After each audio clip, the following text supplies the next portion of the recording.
Mr. Toastmaster, fellow Toastmasters, and guests, thank you so much for coming here today. Yesterday, and through this last week, I've asked a lot of you a random question. It wasn't that random because you all got pretty much the same question. Who were you going to be when you grew up? The question varied a little bit, but not much. The answers, however, they varied greatly. And getting to hear the backstories of some of y'all when they were short or they were long, I felt connected with everybody. I got to learn something about every single person. When you're a little kid, you have these passions, you have these desires. And to get to know where you came from, to know that you came from one of these thoughts, it's great. It reminded me and filled me of that kind of wonder that a kid has. See, when you're a little kid, you want to grow up and you want to be something important. You want to be something heroic. When you're a little kid, you want to be an astronaut. Astronauts go to the sky and they go out and they go in space, see stars and planets, and they're cool. I want to be an astronaut. Or you're going to be a firefighter. Firefighters get to drive a big red truck, and they have a pet Dalmatian, and they save cats from trees, because I watch cartoons, and that's what they do. And everybody loves firefighters. Or they just want to be a superhero, because superheroes are great. They have superpowers, and they save people, and they're the good guys, usually. See, that wonder, that inspiration, is something that I love, that I wish we always all had. See, if I was in the backyard as a kid, and I said I was a knight in shining armor and I was saving a princess from an evil dragon, you know what I was? I was a knight in shining armor saving a princess. Until nap time, because after nap time is peanut butter jelly time, and that's my favorite time. But until then, when we grow up a little bit, and we start to think less about me and more selfless. What can I do for other people? What am I going to be when I start really growing up? Well, I never figured out how to be a superhero or get those superpowers. If I could be a doctor, doctors save people, doctors help people, and people look at them as heroes. I could be that. I could be a lawyer. Lawyers help put bad guys away, and that's good, because I don't want more people getting hurt from one person that's already done it. Or I love animals. I love animals so much. I'd save every animal and take every one I found and put it in my house and find a way to keep it. I'll be a veterinarian, because they do good things. We start to grow up a little bit more. We become seniors in high school. Real tired of school. I'm pretty sure I know everything already, and I'm real not wanting to go do medical school.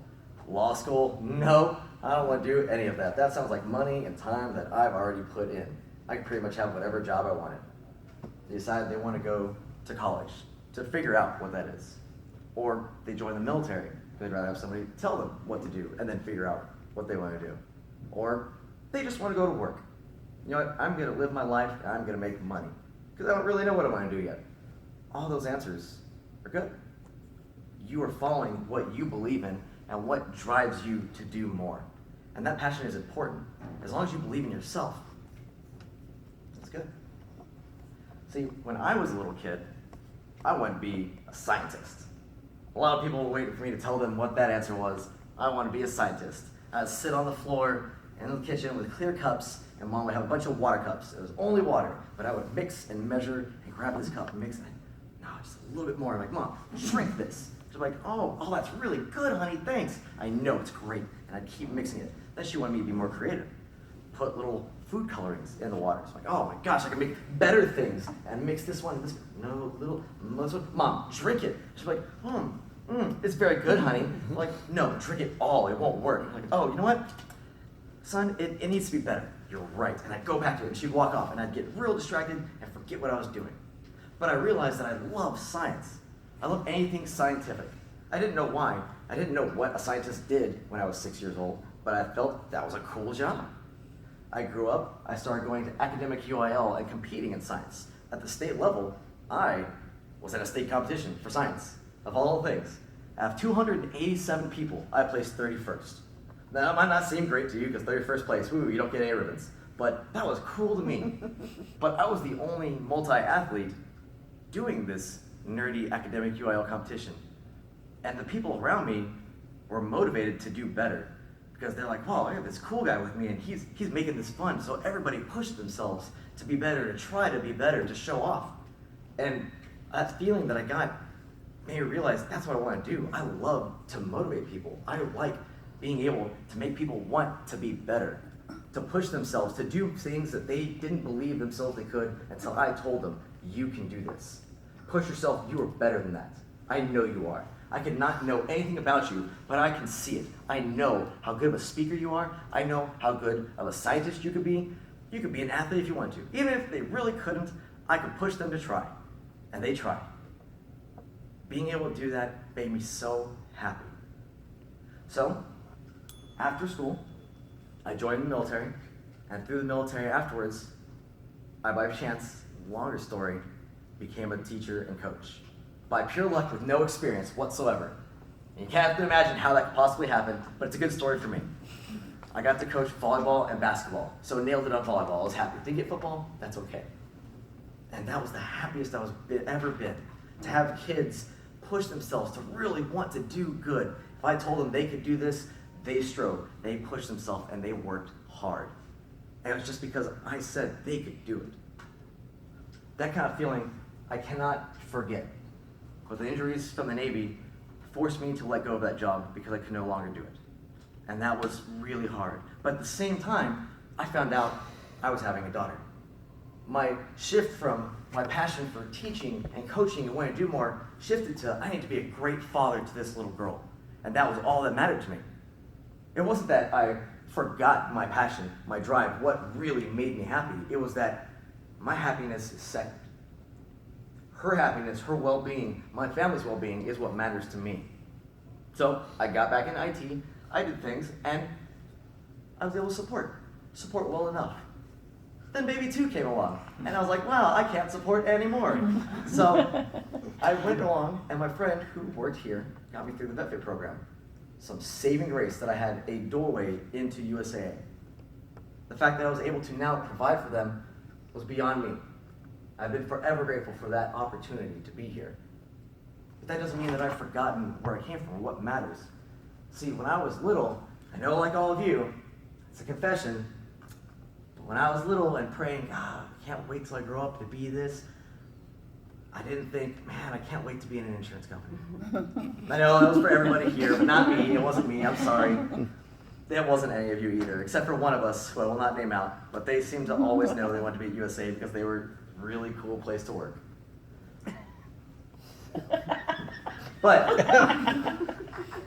as we moved on, I realized that this is something I want to do.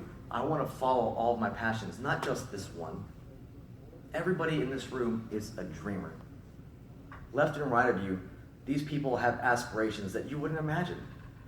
They are big dreams, not just something small. When you were a little kid, you always dreamt of being something bigger, something greater. Always.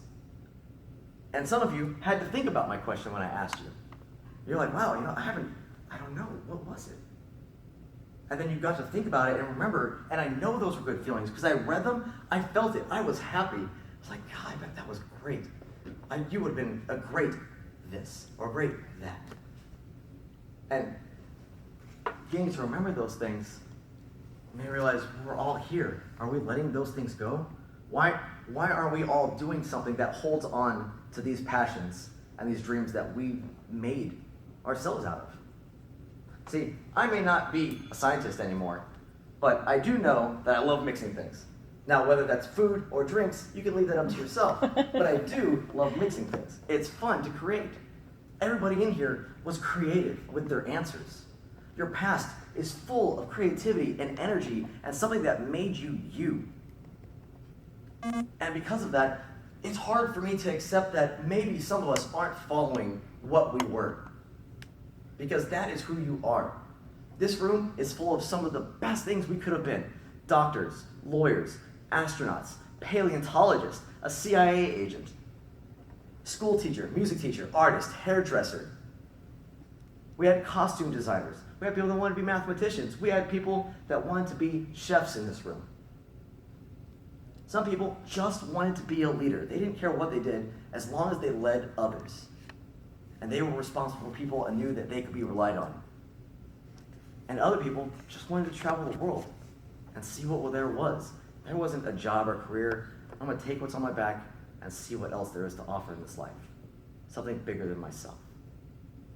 How beautiful is that?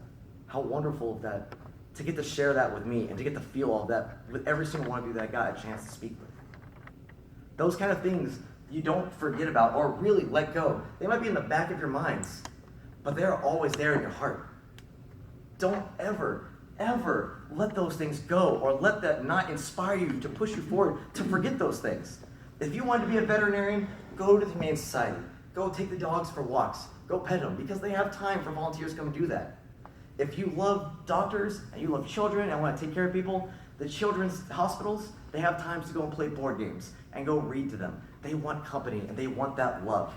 Do something that goes along with what you care about. What really made you you. Not who you are now, but where you came from. Because where you came from is all that matters. You don't have to be that person, but you built from something. Your foundation is what matters. So my question was, who are you meant to be? You're meant to be you. Nothing more. Nothing less. Who you are now is all that matters. Just don't forget where that came from and why it matters. Mr. Toastmaster.